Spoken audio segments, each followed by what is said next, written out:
How can dogs help solve 100-plus-year-old mysteries? Can human remains still be detected in the lost cemetery spaces? Welcome to Invisible Histories with Carrie Simpson and Elka Hadala, and we are going to be answering these questions and more as we revisit canine detection for our May episode. Thank you so much for joining us, and we have a very special guest today, Suzanne Elshult, and she's with Cairn Canine Detection. We're honored to have her joining us again. We had so much fun on our On Location episode that we really wanted to get Suzanne back in the studio here with us to share even more about the work that her company does and the field itself.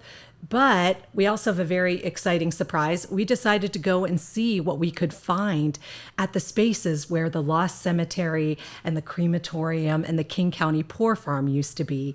So we'll share what we found out today, a little bit about that and the experiences there. So very exciting. And now why don't we've got a lot of ground to cover, pun intended, and we are, for the first time, doing video. Yes, we had to make sure we were camera ready today. So, looking good, yeah. So that's very exciting, and we'll be able to share on YouTube as well as on Acast and wherever you get your podcasts. So since this is a follow-up episode from our last one, and now if you haven't listened to the last one, you definitely should go back and check it out.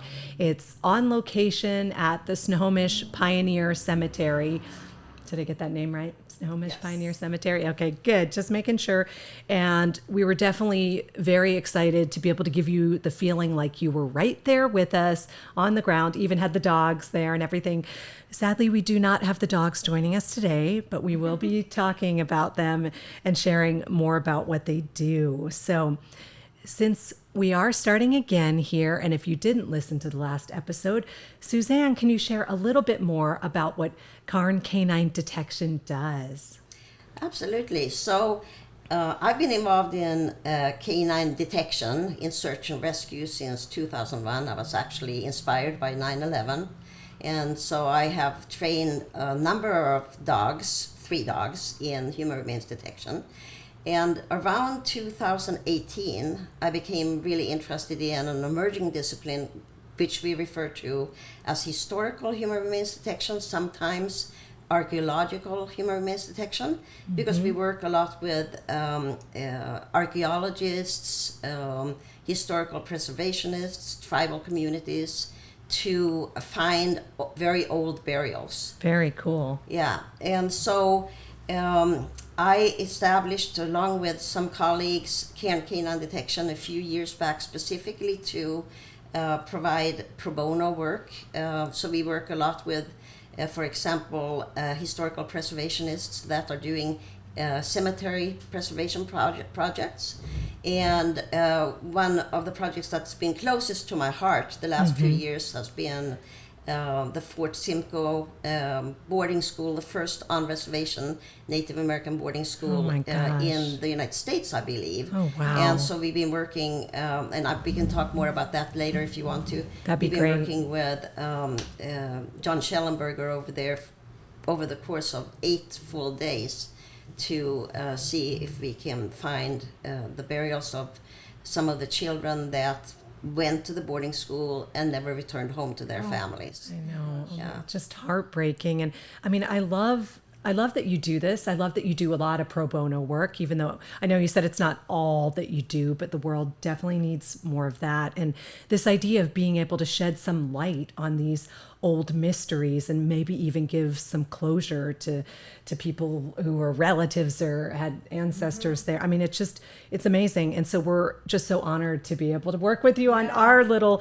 ongoing multi-year research project here. And in your report, you did share a little bit of the history of what HHRD, so I understand historical human remains detection and human remains detection, there is a differentiation, right? And so it is a bit of a new-ish field in this type of iteration, right? I mean, it sounds like they have been doing some sort of using dogs for this type of detection since the 1800s, but maybe you can share just a little bit about that with us. Yeah, I think, and I'm not recalling the dates exactly, whatever, but human remains detection and search and rescue, I think, started becoming serious in the United States in probably the 70s or 80s. Yep. In other countries, for example, in Sweden, it's just now becoming a thing that they're doing the last decade or so. I was over in Sweden several times with my former dog, Cab, and provided training to people that were just starting up in human remains detection over there. Oh, that's so cool. Yeah, you're right. Historical human remains detection is a specialization, and a lot of our handlers first have certifications from search and rescue, national certifications, and then they layer the historical on top of that because it requires very different training. And some of us actually, my next dog, which I now have a potential puppy that's a week old that I'm getting in June. A puppy. Will Need be pictures. Yeah, I know. We'll be doing exclusively historical human remains. So, yeah, I won't be doing any SAR training, but just specializing from the very beginning with that dog. Because this has become my heart work. I just love doing it. It's multidisciplinary, and it's just so much. It's so interesting to learn about the history. And we kind of have to become a semi-specialist in understanding how soil impacts, how accessible odor is, how the weather impacts, humidity, what happens when it's raining, what happens when it's really hot, and how does that impact our canine's ability to be effective. And so, I mean, it's very, very interesting to me. Yeah.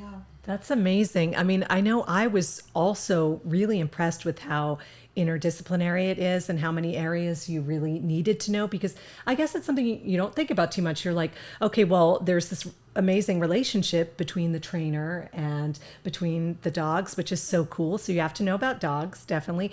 And then there's historical research, but then, like you said, you have to know about soil conditions or geology, the landscape use, there. Like the old map, like what has been on this Old property maps. before, old foundations, Weather. or drain pipes, things like that. And you have like GPS mapping. I mean, I was amazed Yeah. with, I don't know why I would think it wasn't highly scientific, but there's just, because it seems almost like this intuitive thing where a dog is using and looking for scent, but you're recording with GPS and you're plotting points. And so there is this highly like quantitative aspect to it that I didn't think about, but it marries that with this almost like emotional resonance with the relationship between the dog and the handler. So it's very cool. Yeah. It's kind of melding art and science, right? I love that. I love melding art and science. And it's interesting, even this morning, I'm going on a project in a week over in Eastern Washington, and it's actually a compensated project, so it's not being done through Cairn, but we work primarily with the Canine Forensics Foundation, that has done work in this area, compensated work for quite a few years. And so first thing I did this morning was I looked up the weather report, because I'm now looking at what is it going to be like in 10 days when we're over there. Yeah. If it's really hot, if it's over 80 degrees for our dogs, that really reduces their effectiveness, and you have to get up at really early in the Super morning early, to catch the Yeah. cool weather in the early morning hours. Can you tell us anything about that specific project, or is it still basically private? It's working with the tribal community, we really keep the details confidential. It's up to our clients to decide how much, if anything, they want to share. Yeah. And it's interesting because my heart project the last few years has been the Fort Simcoe project, Yes. which is one of the first on-reservation Native American boarding schools in the United States. And we've been working with John Schellenberger, who was the former archaeologist for the tribe. He's a tribal member. We've been working on a volunteer project, a large project that he's put together. We've been out there 4 times, 8 days, Wow. in a 200-acre area, Oh my goodness. trying to find the burials of the children that went to the boarding school and never returned home. Which gave me chills I just now. I was like, oh know. my God. Yeah. It just, And just to have that, I mean, yeah. like, in a way, you're reinforcing or validating what people know exists and somewhere, and then to actually be able to have that validated through the research and with the dogs, the work. I mean, And the history Yeah. comes Yes. into play there too, because Yeah. you actually have 3 layers of history there that potentially the dogs will uncover. Oh, yeah. Because that used to be indigent villages tens of thousands of years ago. Right. And in 1855 to 1860, it was a fort. So you have the potential that there are soldiers buried there, right? Wow. And then you have the whole boarding school. wow. And so, yeah, it's been a very interesting project to help out on. And it's been very interesting. We've been having run-ins with rattlesnakes. Oh my There's gosh. a bear, Wow. a residential bear, and there are Oh my wild gosh. horses and cows. And, you know, Oh it's my very gosh. Yeah. 200-acre area, so it's huge. Yeah. Wow. And can we ask if you have, even just in a Should we general pause? sense, have you found, like, have you Yeah, found what you were the looking dogs for? have definitely been showing interest in Oh, wow. certain areas. I Right? bet a lot. Right, Yeah. definitely. Well, it makes sense, right? Because there's got to Yes. be from, if nothing else, from the indigenous villages. Right, right. But that's the kind of thing that we keep very confidential. Of course. Yeah. Yeah. No, we totally understand. So, so I know we talked a little bit about other organizations like yours. Why don't we dive into a little bit about our recent working together? And so we really wanted to see if we could get some responses and find evidence of something in these spaces that we've been studying, and looking at it on like a boots on the ground type basis where we're out there in the environment and the spaces. So maybe you can walk us through a little bit about how you planned for and what the day was like on our April 5th exploration, Yeah. especially at the 500 South Can Myrtle. we go to the next? Oh yeah, that's Yeah, perfect there we are. actually, because there we are at the 500 South Myrtle Street address, which for those of you who have been following along on our research and story, we know that that street end is the closest you can get to where Seattle's Potter's Field was essentially before they did the dredging and straightening of the Duwamish River and the reshaping, and they took everyone's remains out and cremated them and somehow lost them or spread them places. So we have this whole big mystery we've been working on, and now the Potter's Field is essentially underneath Seattle Boiler Works, which is an ongoing working business. We have been in touch with them about our upcoming live guided walking tours, so they know we've been doing a research project. But there were some kind of corner areas, and the ground has obviously shifted over the years. I mean, when we look at these spaces, so much has potentially changed with landscape and soil and reshaping that we also have to consider that as a factor, right?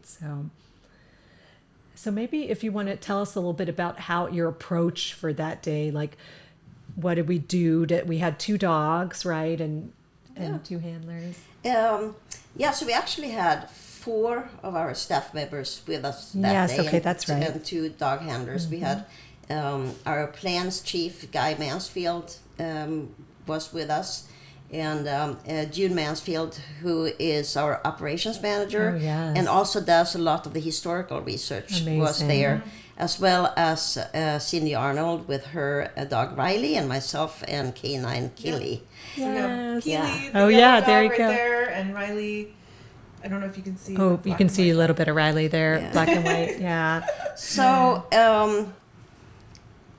it was June had worked with Guy beforehand to lay out how she thought we should segment the search. Really, these spaces have disappeared, like the stuff that was there. And that's why we talk about the invisibility of the history and trying to bring visibility to it. And so Carrie, who loves maps, has been working on doing like overlays and such, so we can figure out approximately where these historical elements would have been. So we sent over some of those, and then your team was looking at them, and you kind of plot stuff out. And then so June was plotting things out, right? But as a handler, I want as little information as possible before I arrive on scene. Right. So I still, because we might do more work, I haven't really sat down and studied in detail what it is. I really just want to be deployed with my dog when I show up. Oh, wow. And I don't really want to know that, this is where the cemetery was, and this is, we don't think it was here. Because as humans, we tend to cue ourselves. Oh, yeah. And so if you tell me that, they believe that there is a burial here, we will unconsciously cue our dogs. Because all of a sudden, I'll be looking into that area. And our dogs are so good at reading our unconscious cues. Oh, so goodness. if you slow down when you're working the dog, just look in a certain direction, they figure out that, mom is interested in this particular area. Yes. And then particularly if they're tired or stressed, they may start throwing behaviors that you don't want, right? Oh, yeah. So you divide it up. So one That's such a dog great would point. look in one area, the other dog was out of sight in another area, and then we swapped. Yeah. And then that way the two dogs also were kind of validating each other. Right. So, I mean, in this location, this is basically the street end. Beyond where that metal barrier is and the bushes, that's the Duwamish River. So you can see the old Emerald Queen Casino boat in the background, actually. It's a pretty interesting view. And just what I remember is both dogs on their own, there was a lot of interest trying to go down. There's a fence there, so they can't get actually down to the Duwamish, but they were very interested down there, and I'm curious, makes me think, okay, the Army Corps came in, dredged and straightened the river. The land there got completely torn up. Later aerial photos, you can see there was an industrial business right there that was actually using the street end as like a beach to land. I think there were logs there or metal things coming and going. So who knows how much of the original soil of the cemetery might have just been tracked out in and out, or the tides coming in every day. There's storms, there's erosion. Anyway, there's just such a high change in the entire landscape.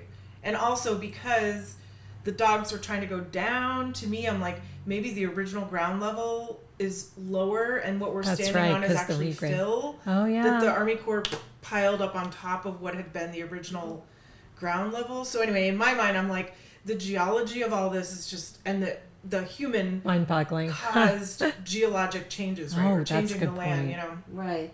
Yeah. Anyway, so that's why the dogs also were kind of interested along the side of the building, but we couldn't get in. There was all these big brambles and it makes sense that they have interest, because we do know that there was a cemetery there. Yeah. So there is, they definitely get the odor of human remains in general. It's amazing. And then the question is, will they be able to hone in on specific areas where the concentration of scent is much stronger? Where, basically they do what we call their trained final response, which is for Killy, he will lay down, he'll bark, and then he'll put his nose on the strongest point of concentration. Amazing. And saying that, Mom, there is the odor of human remains here. Wow. And that could be on the surface, or it could even be 6 feet down, right? How deep do you think they can scent something? Well, there've been cases of 6 feet down. Okay. But it all depends on the soil. Is it clay or is it sand or a mix? That impacts how accessible it is. Did we just have a big rain? That will push things down, right? Okay. Or do we have moisture, the right kind of moisture? Do we have, is it midday and the sun is shining straight down on the ground? That's bad. It's baking. Yeah. It keeps the scent from wow. Is the barometric pressure going up or down? There are all those things. To all that. Yeah. And you will see when we go out on these projects, we'll place, what do you call them? thermometers, whatever, out to see what the temperature is at the ground level in the area and how it's changing over time, because that impacts how effective they Kimber, are. can you show the next slide? I think that's the first. Oh yeah, here, these are pictures of the two dogs. Doing Riley their on the left, TFRs. and showing what they do when they have scented something. And they each, you can see there's a little flag. So the handler will come over and put a flag down that's then validated with the GPS and the mapping tools and apps and things you're using. So it was so cool to see. I mean, we were each following around one of the dogs and handlers each time. This is great too. I pasted this in. So these are all the changes of behavior. So even if they don't give a trained final response, but some of the things on the right-hand side, the column, any kind of something different that they... It's behavior that usually precedes a trade final response. Okay. So we have to be really attuned to that, because then we can, if I see that, I know that, my dog is probably in the odor of human remains. Oh, wow. And now we begin the partnership, the dance, because now it's my job to get my dog into the most productive area. So then I have to look at what's the wind doing, what's the terrain doing, and how do I help my dog here to figure out, to help problem solve. I mean, we try to get our dogs to work very independently and get out of the picture. So if I see these kinds of behaviors, I tend to step back rather than step into it, because I want my dog to figure it all out and not start taking cues from me. Right. Because my brain will do things and say, "Oh, I see an indent in the ground there. It's probably something there." And so anyway, So it's a dance. It's making magic together is the way I try to describe it. Yeah. I love that. And it was very cool to see that day be out. And I mean, it was a beautiful day, but not too hot. And there was a little bit of wind. And I know we kept talking about how wind can sometimes help up to a certain point, but then too much might not be great. Windy, No, if it gets gusty, that gets really hard for the dogs to problem solve where, the wind is coming from all directions. It makes sense. And I guess, let's say there is some human remain, either there's skeletal or there's burned, cremated remains. So just say there's a tiny piece of something in the ground. How long will that be? That will give off an odor molecules forever. Is there kind of a time horizon? Well, she talked about the stages of decomposition, right? Yeah, the stages of decomposition, but it all depends on the environment it's in. I mean, if you have skeletal remains over in eastern Washington or in desert, it's going to be much, much lower threshold than skeletal remains that have been buried here in the humid Pacific Northwest in the rainforest. Yeah. So it's impossible to say to predict exactly what's going to happen. But I mean, we just had, I talked to Cindy the other day about the project that we did last year through the Canine Forensics Foundation. And I think it was the archaeologist that had contacted her and said that in one of the areas where the dogs had corroborated trained final responses, they'd actually found a 2-centimeter human bone. Oh my God! Yeah, wow. That was how old? Well, a couple hundred years old, or we don't know, but we're assuming because they I think it was a tribal community that thought that was an old burial ground. Oh my God! And so again, probably hundreds of years old. Yeah. Wow, that's amazing. But we won't know. Right. Yeah. Yeah. So. I mean, a lot of this is it's almost validating the truth or validating something that someone thinks or has hypothesized essentially from research, but you're not going to say, well, there's definitely this person is here, right? Yeah. I mean, you're never going to get that close because we don't hypothesize. You don't do that. Yeah. We just work our dogs and we report on facts. This is what we did and this is what our dogs did. Yeah. But we don't go into trying to figure out or telling people, well, we think that, this happened. Or, that we give the information to the client and then the client decides what they're going to do with it. So, for example, at the boarding school in Eastern Washington, that's all, that information John is going to take that to the tribal council and it will be totally up to them to decide what they want to do with it. And it's unusual in my experience that tribal communities in general will want to do any kind of digging because of their spiritual beliefs of not disturbing the spirits, etc. And so, you know, it might be over in at Fort Simcoe, there will be some kind of memorial or whatever.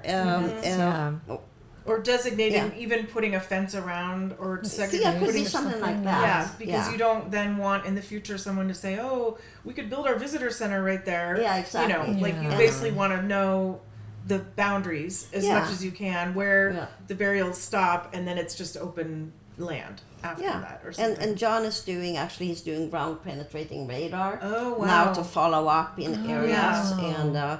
But, you know, they may never actually designate the general area. And because I think that, you know, for good reasons, the tribal community has some distrust about, you know, how their land will be handled because of colonization, etc. Of course. And there were times, you know, when there was a lot of looting of burials and vandalism. And so they may just keep that information for themselves, knowing that this was a space that's important. And then you know, the families can go back there, and I mean, you know, we can't even start to imagine the trauma that those families have gone through. You know, and there's something to be said. I know this is part of what comes up in our project, and even in the modern connections to people passing away on the margins today, there's something to be said about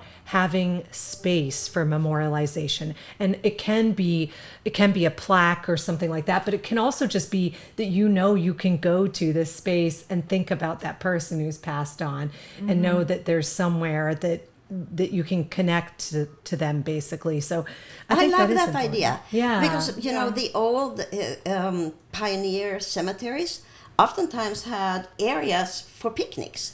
And in the olden days, that's what people used to do. They would go with a family after, you know, Sunday church, and they would have their picnic with their ancestors. I love that idea. No, you're right. And like, I think in a lot of ways, you know, in a lot of indigenous cultures, there's a very close connection fostered still with your ancestors through a variety of means. But in a lot of the sort of Western European industrial, industrial age, we've gotten further and further afield from a lot of our like extended community and extended family. And also, Carrie and I have talked about with Recompose and some of the natural burial and like death with dignity.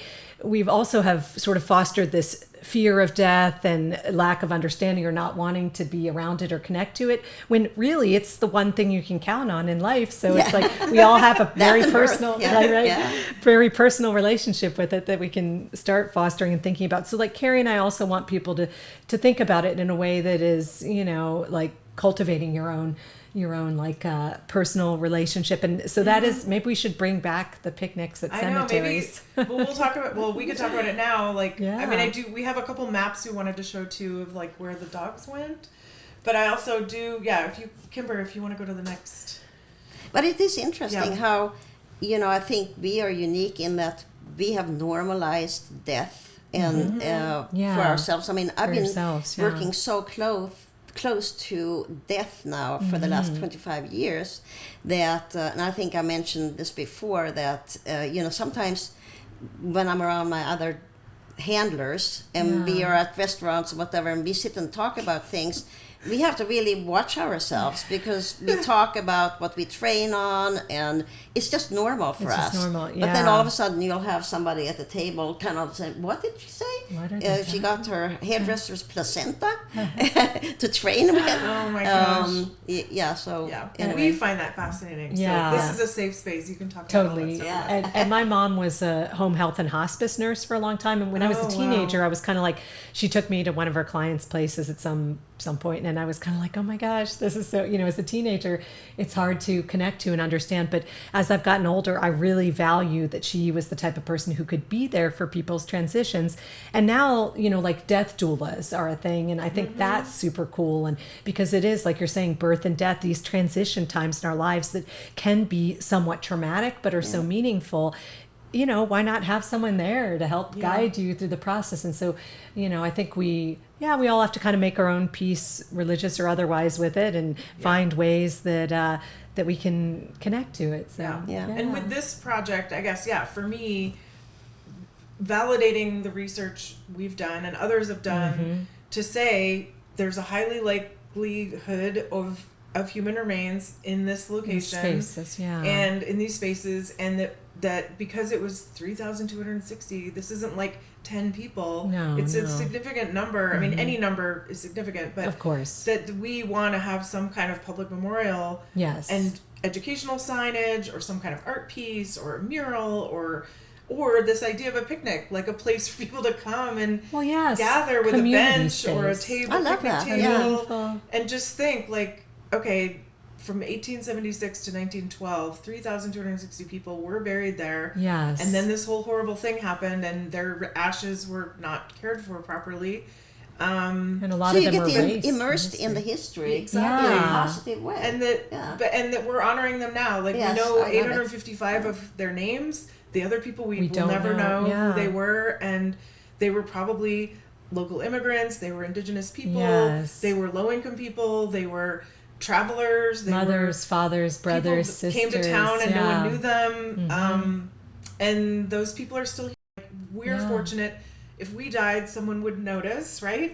But Well, there's hopefully. there's Yeah. millions of people who are not in a position where, Yeah. and Yeah. even in our communities now, like, if they pass away, will anyone notice? And that's sad It to think is. about. And It is. so in a way, we're trying to kind of pull those threads together into this place, and maybe working with South Seattle College, with the space there could just be this really nice way to honor the past, honor the present.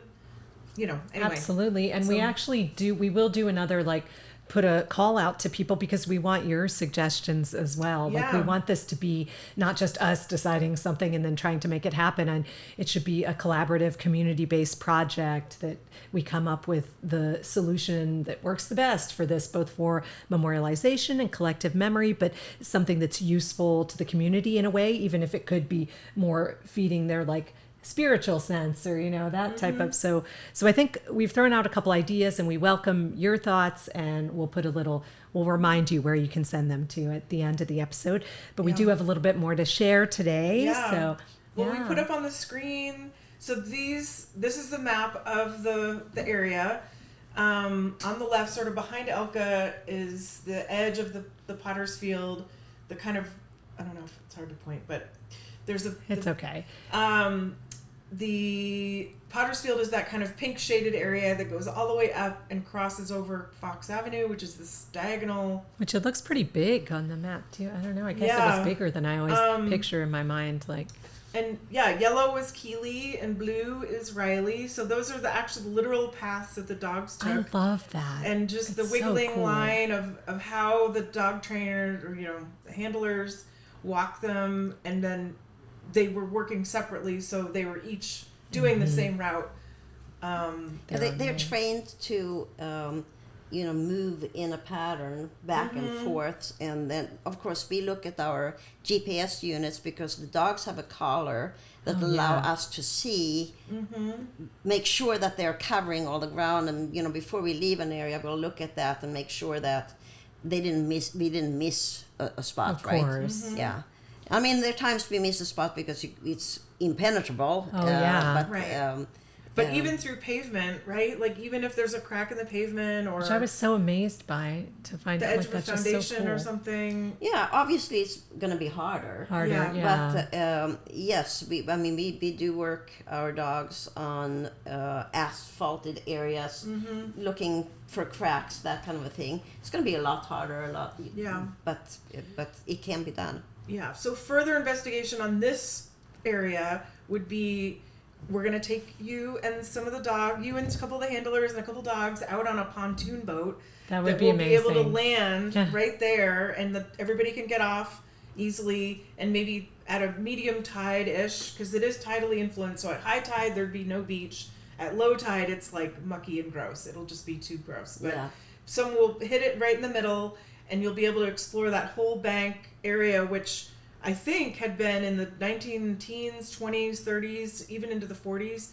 Like, people were actually landing boats there and unloading and loading stuff. There wasn't like a dock there, I don't think. I think it was more just a slope going down. And then you could see on the old aerial photos, like, people were just driving up and parking their car at that street end to go to work.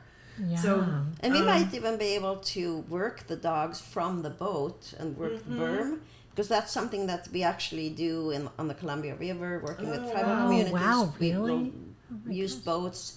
And because every year more erosion takes place, right? Of course. And so it's an opportunity to see if, ancestral remains appear from year to year, that kind of thing. Some of our dogs have received a lot of training in water. I mean, it's actually a special certification. Like where they're in water, like they're dog paddling in water. There's shoreline, and there's actually working from the boat. From the boat.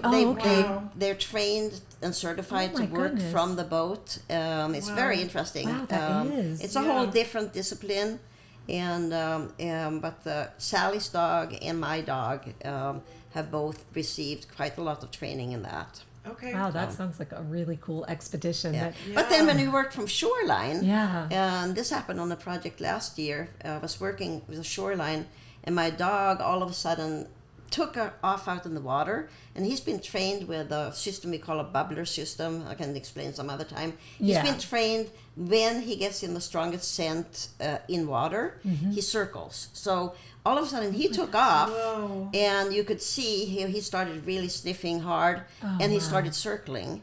And there was, I believe it was an archaeologist that was with us, and he pointed out, he said that, well, actually, right here on the beach, a few years back, a whole skeleton had been found. Oh my goodness! So that probably was something was left there, and so it's very, very interesting to watch the dogs work in that environment. Yeah, and if we can get permission to go inside Seattle the gate, Boiler Works, I was so you going to can. say. I mean, we'll share this picture too on our Instagram for people to see. But inside the Seattle Boiler Works land, there's a couple trees that we want to explore, a shore pine and another tree, because sometimes trees can actually bring. Yeah, I found that to be fascinating too. Of course, there are different theories about that. Right? Okay. Some people say that yes, the tree absorbs the odor. And others will say, well, it's actually scent collecting on the vegetation. So I don't think that there has been a conclusive study, but there is research being done on that and different scientific approaches. Yeah, and the other curious thing on this map, when we went up to the top right corner of the old cemetery, which now crosses into another property, right? It's the Cascade Columbia distribution, so all the beer and soda distribution for our region, I think, is coming in and out of that building. Amazing. But there's a raised planter that had a juniper tree in it. The building wasn't built till 1957 or 59. Yeah, the tree looks very old, and the dogs definitely had a reaction there. And so it's for me, mystery. I'm like, how would that what is going on? Were they using soil from this disturbed area that just filled the planter? Did the tree come? Maybe was the tree alive when the cemetery was there as a sapling, and then they planted it in this plant, which is just unusual. Why would you plant a juniper tree in a planter on the side of this like industrial building? So it's just an odd it's space. It's a whole other mystery, and I just thought it was really interesting. And I don't know how old the tree is, so there's even a further mystery to uncover. There's something going on there. Yeah. We need a dendrochronologist to contact us. So what is that? If you guys know tell how old a tree is. Oh, yeah. So we're becoming even more interdisciplinary. Look at the tree and decide, is it 50 years old? Is it 100 years old? Because if the tree was over 100 years old, it could have been alive when this was a when cemetery. this was happening. Yeah. If the tree is only 50 years old, then who knows? Then it's something newer. Yeah, but still an interesting mystery for sure. And I'm not sure if we want to share anything more specific about it, but we did go up by the space where the crematorium would have been, and the dogs did respond. We did get some responses around that area as well. So it's something maybe, you know, as we move forward with getting ready to do our exciting live guided walking tours, which we definitely want you to come to if you haven't gotten your tickets yet. I'll share the link at the end for that, but it's next Friday and Saturday. So we're working with South Seattle Community College Georgetown campus about that. And those spaces, there's a lot of grass in those spaces. And so it was pretty interesting to go back and forth along the fields and just try to see what we could find. So that's maybe something maybe we'll slide, investigate just further. Hop on it for a second. Oh, just yeah. to show Well, next slide, Kimber. Yeah. yeah. Yeah. So this is the South Seattle College campus, Georgetown. But previously to that, this was the crematorium that the county built in 1912, 1913, which is sort of in the middle of this area, kind of. Wasn't that where the Hat and Boots? Yes. Oh, and yeah. the Hat and Boots gas station was there too. Yeah, Kimber, who's So recording us, his wonderful studio here. Yay, we'll do Yeah. a shout out to him. So Just this- mentioned that this was where the Hat and Boots tech so like the station far bottom corner, kind of where Corson Avenue and East Marginal meet, that's where the Tex Hat and Boots gas station was. So, so anyway, this map shows all the places that the dogs went. Just We're a lot not of showing places. where they picked up or had any reactions. Yeah, Just because of the property ownership now, and just we don't want looky-loos. yeah, but just this was a crematorium from 1913 until 1941. 1941. So yeah. not only the 3,260 people from the original Pottersfield were cremated, then anyone else from that point onward who wanted to be cremated could pay, or indigent, poor people who had no other means could be cremated for free, and I believe stored in the columbarium. I think there's some questions and chain of custody questions up until the King County Medical Examiner came into be in the 70s. Yeah. How those ashes were also treated. Yes. So I might just add that, we do train our dogs on cremains as well as on burnt that's a great point.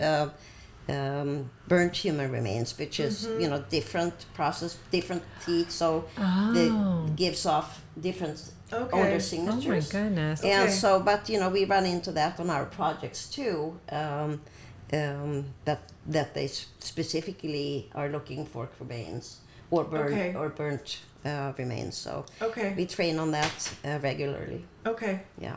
So let's go to the next slide. Oh yeah, this is. We probably have a few more questions, but this is just how people can get in touch with you. Well, I think actually it could be good. We've covered a lot of territory here. I mean, I was going to ask. Covered a lot of ground. Yes, I know. I keep making that joke. It just doesn't get old. But I did want to ask Suzanne if there was anything that stood out for you from this exploration that you wanted to share, or if it was pretty routine about how they're conducted, not a lot of surprises. I'm just curious about that, or challenges you want to mention with space, place, environment, weather, stuff like that.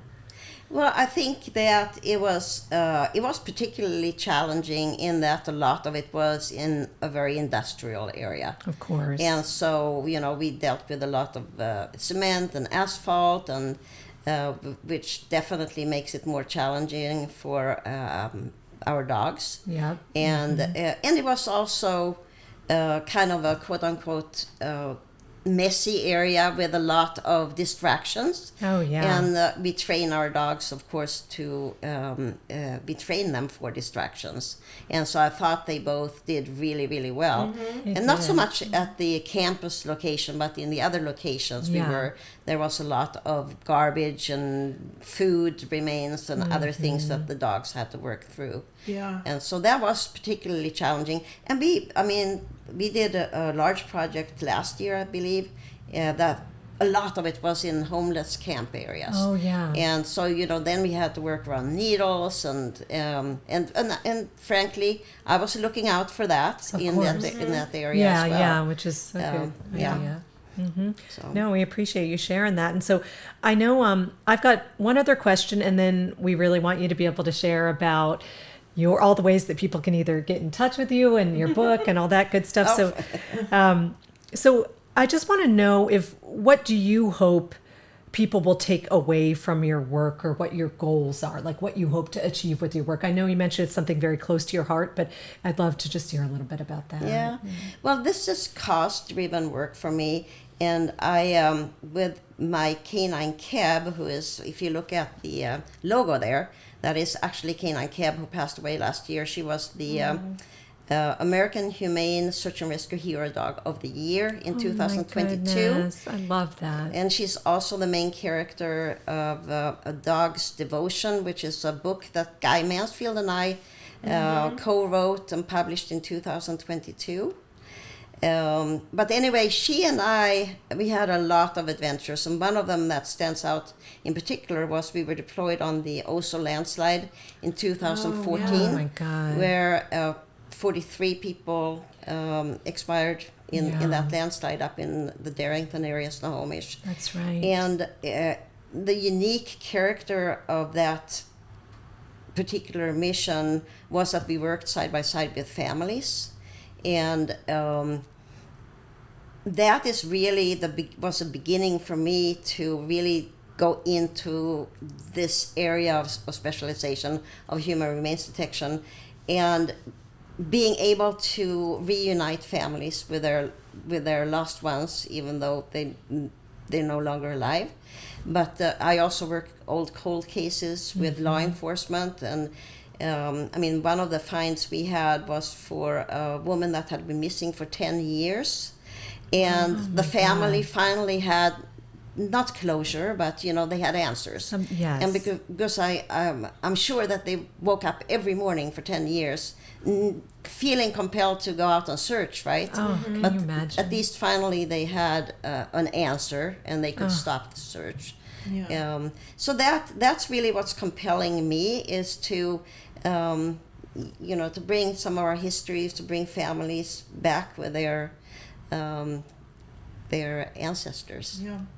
That's And just beautiful. Yeah. Are you looking for additional dog handlers? Like if someone is interested in dog training and getting into literally getting into the weeds with you, like Literally. I guess it must be a rare person Yeah. wanting to basically commit to that, the training, and then doing this work. But like if someone was interested, is that... Well, yes and no. I mean, we have 4 historically certified teams, and one that is very soon to be certified, and a couple of people in training. It takes a minimum of, in my experience, of a couple of years, assuming that you have a pretty seasoned dog handler and a particular dog that is suited for this kind of work. Yes. And so, no, wouldn't be interested in just somebody coming with their pet dog, Right. Yeah. but and really would prefer to get a handler that is seasoned, Of course. and has done some detection work. So I don't know if that answers your question. No, that's good. We're always. I think that this whole field is exploding, or is going to explode, because archaeologists are increasingly becoming interested in the work we're doing. And so we'll definitely be looking at grooming some more teams. Yeah. And so, Cool. yeah. Well, thank you so much, Suzanne, for joining us yet again. We're having Yeah. so many great adventures with you and your team, and we'll be sure to share your social media and website info with everybody so they can get in touch, or if they have questions or want to learn more about what you do. And let's see here. Why don't Yeah, we and then add look, our little... Here's our... Oh, yeah. So this is our immersive walking tour event that we're doing not this weekend, next weekend. Ooh, yeah. Next weekend. May 2nd and 3rd. So we will be 6:30 to 8:30. walking the path of the 3,260 Yes, people. literally walking in the footsteps of where they may have been. Cool. And pointing out generally, kind of, we'll mention you during the tour, because I think people will find that really interesting. And there will be how some... we really want to encourage people to get involved with us now on this idea of the memorial, that now we've done a lot of the research. I think there's still some research I would like to do about the land itself under the college and the whole construction process before the current buildings were built, and what we could learn more about any archaeological studies or anything else that happened there, maybe in the 90s. But yeah, really encouraging people to get involved in the planning of this memorial idea and just generally kind of honoring people that never the spirit were honored properly in their time. So and awesome. So we do still have a few tickets, so you can go to ticketstripe.com/Seattle Lost Cemetery Tour, and we'd love to have you join us. There will be some theatrically elements, eventually. This is sort of like a stage reading version, and while we're trying it out, and we hope to have even more theatrical and audio visual elements on it in the future. So super exciting, and we really thank you for joining us today. Yeah. We encourage you to check out images on our webpage or Instagram at Invisible Histories PNW. And YouTube. YouTube, yes. YouTube.com/InvisibleHistories. Yes, coming soon to a computer near you. So make sure you subscribe, share, give us a review wherever you listen to your podcasts. And you can support our work through ko-fi.com. That's KO-FI.com.